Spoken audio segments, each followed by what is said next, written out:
Morning Spirit.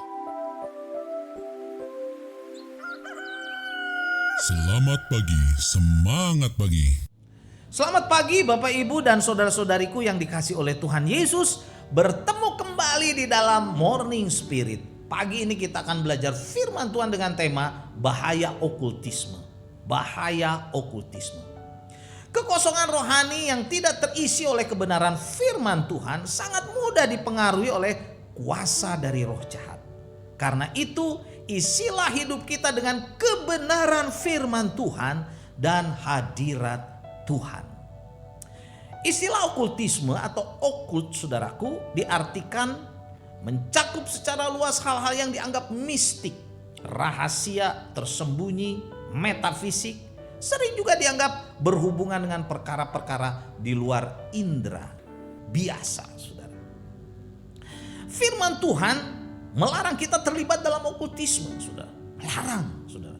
Dalam Keluaran 18 ayat 10 sampai 12 firman Tuhan berkata, "Di antaramu janganlah didapati seorang pun yang mempersembahkan anaknya laki-laki atau anaknya perempuan sebagai korban dalam api, ataupun seorang yang menjadi petenung, seorang peramal, seorang penelan, seorang penyihir, seorang pemantra, ataupun orang yang bertanya kepada arwah atau kepada roh peramal yang meminta petunjuk kepada orang-orang mati.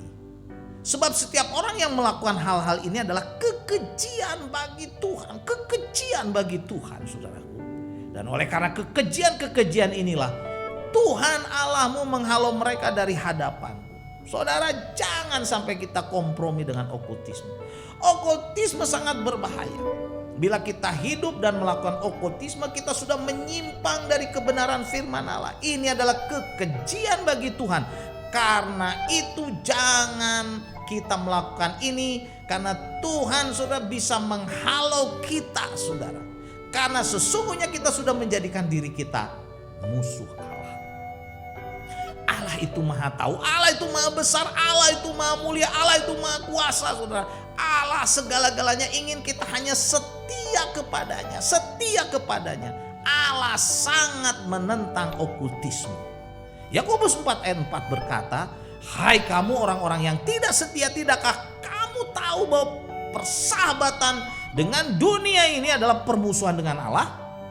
Jadi barang siapa hendak menjadi sahabat dunia ini, ia menjadikan dirinya musuh Allah."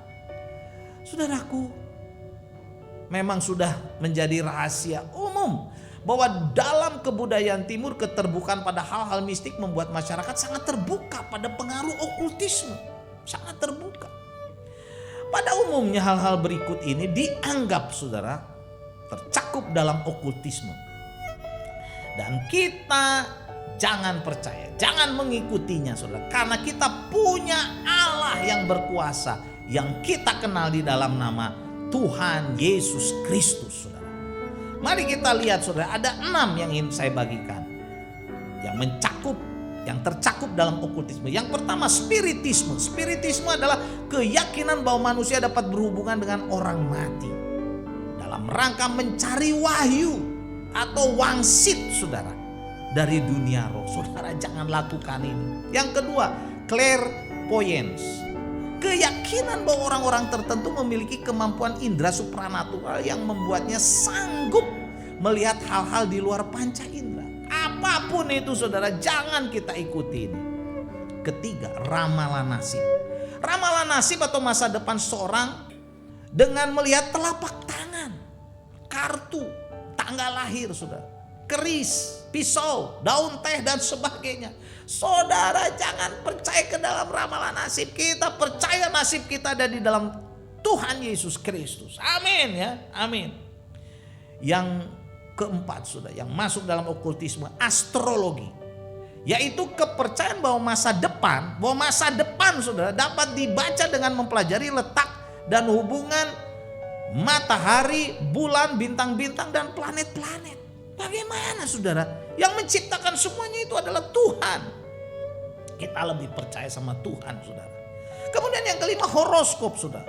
Horoskop perkembangan astrologi yang meramal berdasarkan peta zodiak. Horoskop biasanya ditulis dalam majalah-majalah, koran-koran, tabloid, saudara. Nasihatnya diberikan berdasarkan ramalan peristiwa-peristiwa masa depan. Saudara jangan percaya pada horoskop. Kemudian saudara, yang keenam yang ingin saya bagikan, perdukunan, saudara. Hati-hati ini. Keyakinan yang sangat menyesatkan. Ini adalah kebiasaan-kebiasaan kepercayaan kuno dari zaman dulu, saudara. Walaupun saat ini kemasannya dibuat modern dan canggih.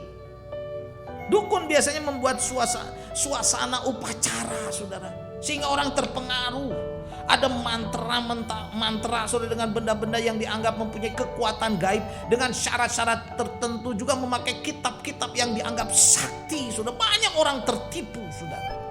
Mereka mengadakan upacara berhubungan dengan kekuatan-kekuatan alam gaib, saudara. Saudara, hati-hati, jangan melakukan ini, saudara. Dalam Galatia 5 ayat 19 sampai 21, saudara, firman Tuhan berkata, perbuatan daging telah nyata, yaitu percabulan, kecemaran, hawa nafsu, penyembahan berhala, sihir, persetujuan, perselisihan, iri hati, amarah, kepentingan diri sendiri, pencideraan, roh pemecah, kedengkian, kemabуkan, pesta pera, dan sebagainya. Terhadap semuanya ini kuperingatkan kamu seperti yang telah kubuat dahulu, kata Rasul Paulus, saudara, bahwa barang siapa melakukan hal-hal yang demikian, ia tidak akan mendapat bagian dalam kerajaan Allah. Tidak akan mendapat bagian dalam kerajaan Allah. Apa maksudnya, saudara? Rasul Paulus mengatakan bahwa okultisme yang dia tulis di sini adalah penyembahan berhala dan sihir, saudara, dan sebagainya, termasuk perbuatan daging ini adalah dosa, saudara, seperti yang dilakukan oleh Paulus dahulu. Orang-orang yang melakukan okultisme dan dosa-dosa kedagingan tidak akan mendapat bagian, saudara, dalam kerajaan Allah, tidak akan masuk kerajaan Allah. Saudara, hati-hati.